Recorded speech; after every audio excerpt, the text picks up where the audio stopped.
Mr. Victor Robles, what the hell are you thinking? Clippy Jones, play the tape. Halter at third back in inning number 1. And the first pitch from Estes. Swung on and fouled off on a pitch that hit him. He picks up the bat and throws it at Estes. He's been tossed. Way to go, Mike Piazza. He is yelling at Joey Estes, and now he runs towards the mound. And now he continues. Yeah, so, I mean, what the hell, Victor Robles? Seriously? You take the damn bat. Who are you, Roger Clemens? You're trying to hit Mike Piazza. You cannot take the bat and try to injure someone. And right before we started recording, we got a message that Victor Robles is going to be suspended for 10 games by Major League Baseball.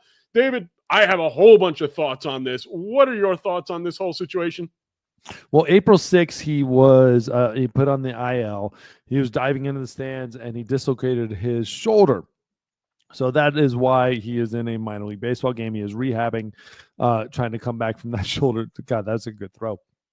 Shoulder's obviously feeling good. At least his right shoulder is feeling good because he threw a bat pretty solid and threw that whatever that it was a Powerade bottle, but it had a bunch of like stuff in it. I don't know what's going on. It was a sunflower seed holder. That was all sunflower seeds that came out. But it looks like a giant water bottle thing. Anyway, yeah, you're in the minor leagues. You just do what you got. You turn a water bottle thing into seed holder. Anyways, so he's down there on rehab assignment. So I've been obviously like this has been all over like X and Instagram and all that stuff. This had been the 4th time he had been hit, and this was in this series. That ball was up and in without it. I mean, it hit him in the chest. I think it was actually the 5th time in 15 at-bats. Yeah.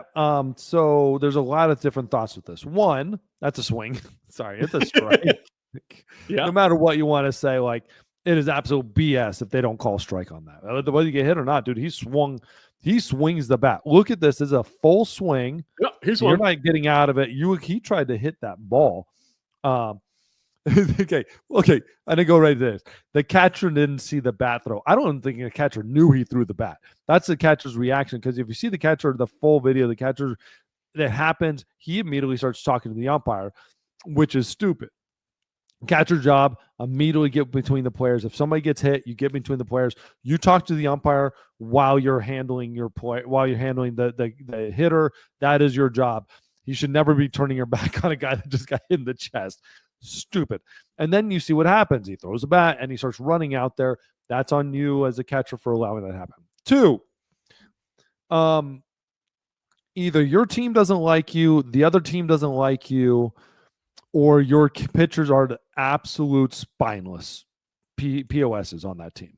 Yeah. We are creating an entire generation of pitchers that are spineless and scared and don't know what to do with baseball. And it's not the pitcher that hit him's fault. No. I don't know. I don't think they're trying to hit him. You watch the pitcher's reaction. He obviously didn't mean to hit him. Like his whole reaction, everything about it is he was pissed and frustrated that he hit him. It's the idea that you allow your major league rehabber, Victor Robles, to be hit 4 times in a series. How is that even possible? The other team should be so scared to pitch inside because after Robles gets hit the second time, one time happens. Okay, one time happens. Even one time is borderline. A lot of old school guys would say even one time. I say twice. But the second time he gets hit, you are plunking one of their guys. And you know what? Plunk the next guy too. Yep. Send a message. Send a clear message to the other team to keep away from your pitcher or your major league rehabber, let alone anybody on that team. But you got a guy from the big leagues coming down. You have to send a message across the entire ship of the other team and say, do not pitch inside. Do not come close to pitching inside, or we will have penalty. Like we will come get your ass. And they're not. These guys are so scared. It's like the Yankees when they're stealing signs, the Red Sox when they're stealing signs, and nobody's going down in the batter's box. Why? What did we change as Major League Baseball? Is it the umpires that changed it? Is it Major League Baseball itself that changed and became so goddamn soft? Well, hit somebody and let them know to stay away from my guys. It's because Major League Baseball has changed the rules or has told the umpires, we have a zero tolerance policy for everything. You come I close don't, to, dude. If I'm a pitching coach, my whole staff is getting thrown out yeah, because yeah, a moment like this. This is the problem. Is like he should never be throwing a bat at a pitcher. Well, we haven't even gotten to that part yet. yes. But it should have been solved. He is so pissed about it. But when he should be pissed, he should be throwing the bat at his own team. Should be throwing it at his dugout he should be going to wherever the starting pitchers are and chucking the bat at them, because you have to protect your teammates. That is the number one job of any teammate, protect your teammates. And I've never been in a major league clubhouse, but I know that is the number one freaking rule. Do you think there's any chance that when Robles went down for his rehab assignment, he didn't do anything nice for the team? He didn't buy them dinner. He didn't anything. Because I know whenever you are a major leaguer and you go down into the minors for a rehab assignment, typically you'll pick up dinner for the first. You think maybe they're just pissed at him for that, and that's why they let him get hit like 5 times? No, I think they're just pussies. Okay. So I'm just going to say it straight up. I think they're just scared little kids that don't know how to actually handle a situation. This happened. I saw it coming years ago when I was in the minors, and I am not a guy that's out there. Do not headhunt. Don't hit guys like just to hit guys. Someone pips a home run, you don't hit them. Like there's certain things, but like one thing for sure, when your guys start getting hit and it's above like just a normal bad pitch, and another pitching staff is comfortable. This is my line with this. Once another pitching staff is just comfortable, even comfortable pitching into my hitters, and if a ball just travels in a little too much and hits them, but they're so comfortable doing it, it happens like twice a game, I have to hit one of their guys. I have to send a message that this is not, you don't just get comfortable hitting my players, let alone a major league rehab guy. But these guys are so scared. Their only concern with is getting to the big leagues. It's not being a ball player. Yep. And I one of my favorite stories all time is Greg Maddux. Greg Maddux was in the Cubs. He was making his like third start in the big leagues, and he's out there, and they told him, you have to get the win this game or we're sending you to the minor leagues. You have to get this win or your ass going back to the minor leagues. He's out there pitching. He's dealing, doing his thing.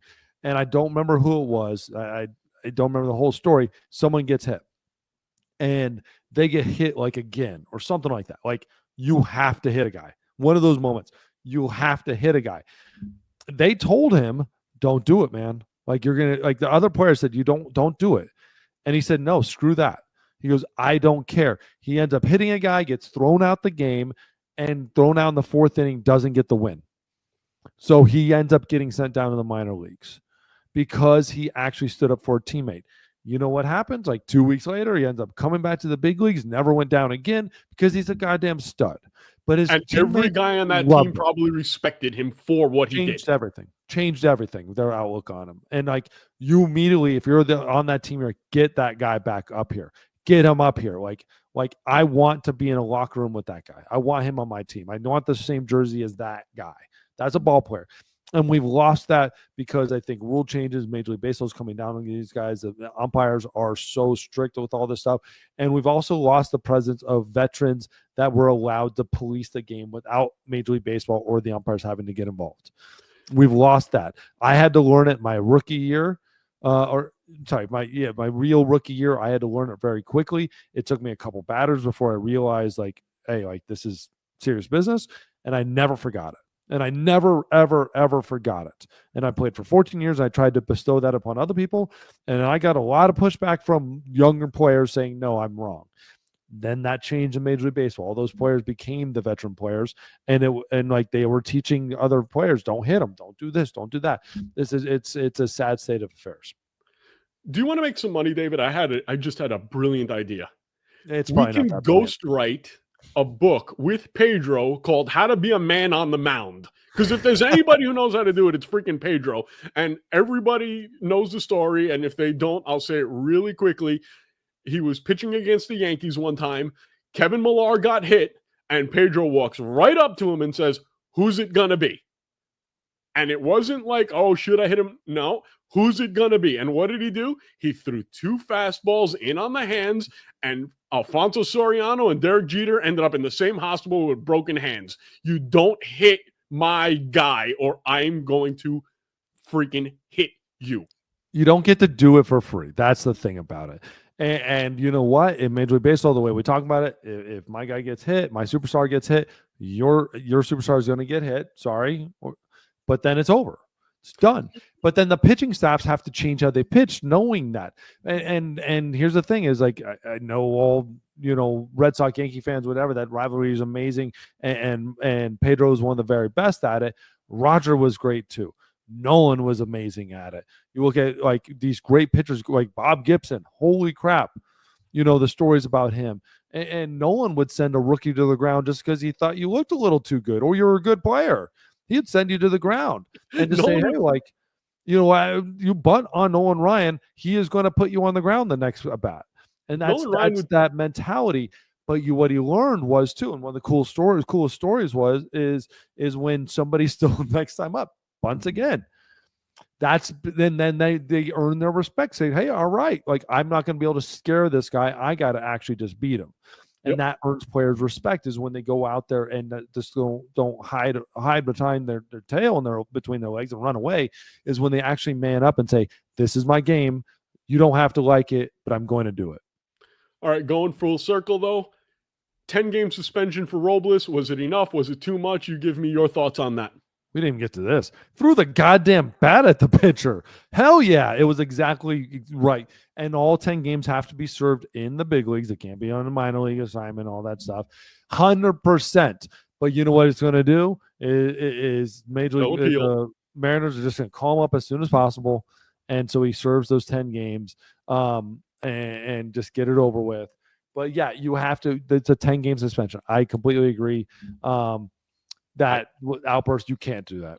I would have given him more, tell you the truth. What does he have to do? Like if he threw the bat and hit the guy in the head and knocked him out, is that worth another 20? Like if you're going to take something that could be a deadly weapon and throw it in somebody else's direction, if you miss, you shouldn't get less. I would have given him at least 30 games for this. I'd say if you miss, you still get less. It's still the context of it. You still get the 10 because you made the effort. But still, like, if you just throw a knife is one thing. You throw a knife and hit somebody in the head, you get more years. Like, it's still, like, there's context with it. It's that's the truth. That's how punishments are at the end of the day. Just doing it is one thing. Doing it and hurting somebody is another. So punish them for 10 games. I would have been okay with 20. I wouldn't even complain. 30 is probably a little too much. That's a lot. But these are the type of moments that Major League Baseball does need to step up and say, make an example out of somebody. I just wanted to set a precedent with this one because as far as I'm concerned, they screwed this up from the very beginning, not allowing players to police themselves. There is a reason why you are still allowed to fight in hockey. It's so that you don't get hit in the head with a freaking hockey stick, or someone doesn't pull a Happy Gilmore, take off their skate and try to stab someone. That's why you've got a 6'7" gorilla that's going to freaking floor you if you look at the best player the wrong way. That's why a guy like Matt Rempe on the Rangers has a job. That guy isn't there because he can skate or shoot. He sucks. I'm a better skater and shooter than him. But you know what I can't do? I can't kick his ass.